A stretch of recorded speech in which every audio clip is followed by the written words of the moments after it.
Well, it's time for our legal lowdown. The federal budget has sparked debate over proposed tax changes to family trusts.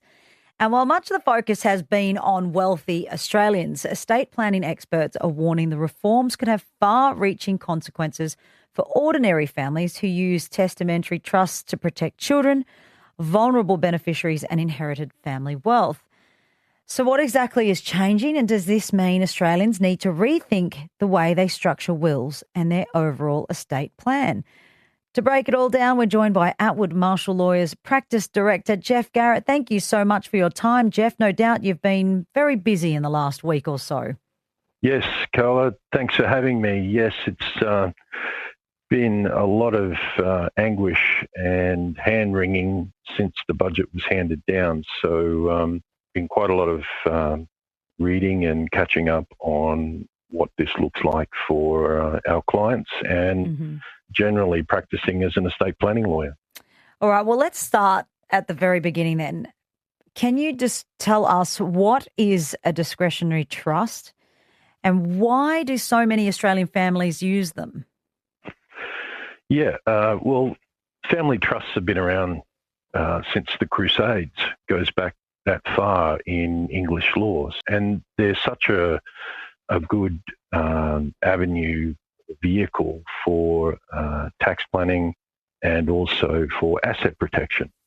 So a lot of families who run businesses particularly will run that through a family trust. And that then gives them the ability to distribute income amongst family members and even generational family members in a very tax-effective way.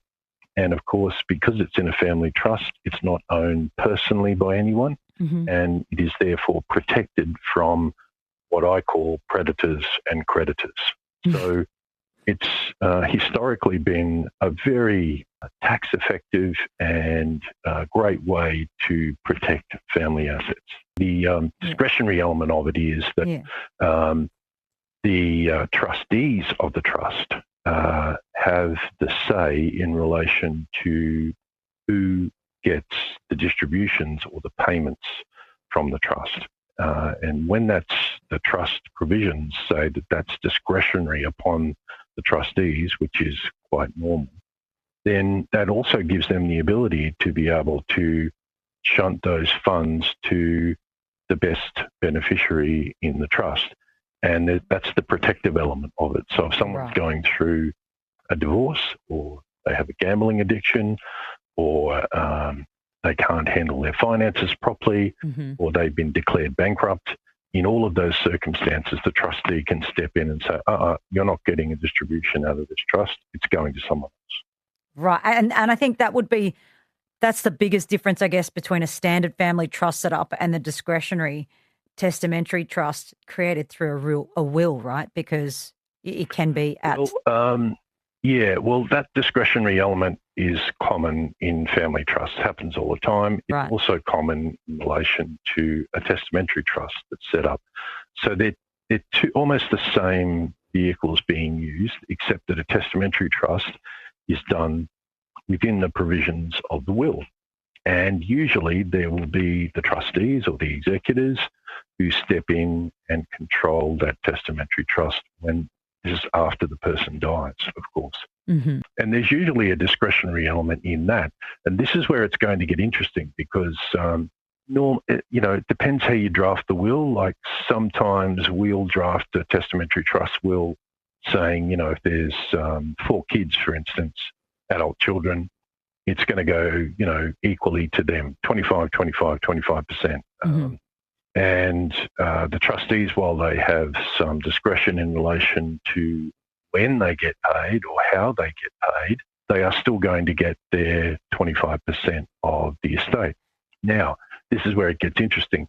The government has said that it's only discretionary trusts that are going to be affected, both in relation to family trusts and testamentary trusts. So is that a discretionary trust when you have a 4-way split, but there's still discretion on the trustees to withhold payment in certain circumstances? This is where we don't know. In my view, that is probably going to be determined as being a fixed trust. and exempt from the government's changes because it's giving 25% of the estate to each of the beneficiaries, albeit within a trust. So if that's the case, and I'm right about what I'm thinking there, that would apply to a big chunk of the wills that are done in terms of how the testamentary trusts are drafted in the will. Yeah. But if they say, oh, no, there's a discretionary element there about whether they are paid, therefore it's caught by the changes that we're bringing in, then I think we're going to have a problem. And that problem is the fact that, every single beneficiary, every single trustee rather, will then be assessed and taxed based on, I guess, other additional income plus whatever they get in, from that family trust. That's the big issue. And I guess that happens already. That happens already, but to a certain degree, right? Yeah. Well, it's what they're proposing is that rather than a beneficiary in a trust like that taking advantage of, let's say they don't earn any income, let's say they're at uni, and they would then have no tax up to about, I think it's just shy of $20,000. And then you go through the brackets after that. Under this legislation that they're proposing, and again, we haven't seen the final detail. Yeah, that's right. It's looking that the minimum for that tax is going to be 30%, okay, which is similar to the company rate. It doesn't mean these structures can't be used and that they still won't be of benefit to people. It just means that there is perhaps going to be a higher level of tax in relation to those discretionary trusts. Yeah. And that's certainly going to be the case in the majority of the family trusts they're not testamentary trusts, they're just family trusts. Yeah. Most of those are discretionary in the sense that there's no parameters around how much the beneficiaries get or what percentages they get. You just have usually a generic description of the beneficiaries. Yeah. So it's usually husband, wife, children, grandchildren, partners, great-grandchildren, any relatives there, you are able to distribute to within the trust. And if some of those, they've already brought restrictions in on there. If you've got infant children, used to be you could distribute to them up to the tax thresholds. Yeah, 20 that's grand, right. no tax. Yeah. But that's been reduced to I think it's $400 or something now. Right, okay. I guess the thing through all of this, Jeff, is the fact that, we're not really sure, although that it's been announced with the federal budget, we're not really sure as to what the fine print will be. In which case, should people rush out and update their wills or trust structures now, or should you wait until we see how it's going to take form? Yeah, I think the best thing to do is just to wait and see what the final call is and where it ends up.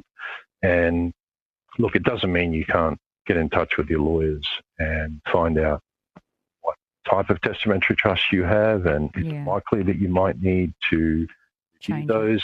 Yeah. It may well be that it's a good excuse to review your estate planning anyway. Yeah. I don't think it's going to be the level of doom and gloom that some of them have been proposing. Yeah. Okay. And we just need to be calm and work through this and see. It'll depend on, okay, what's the definition of a discretionary testamentary trust versus fixed? What sort of will do you have at the moment?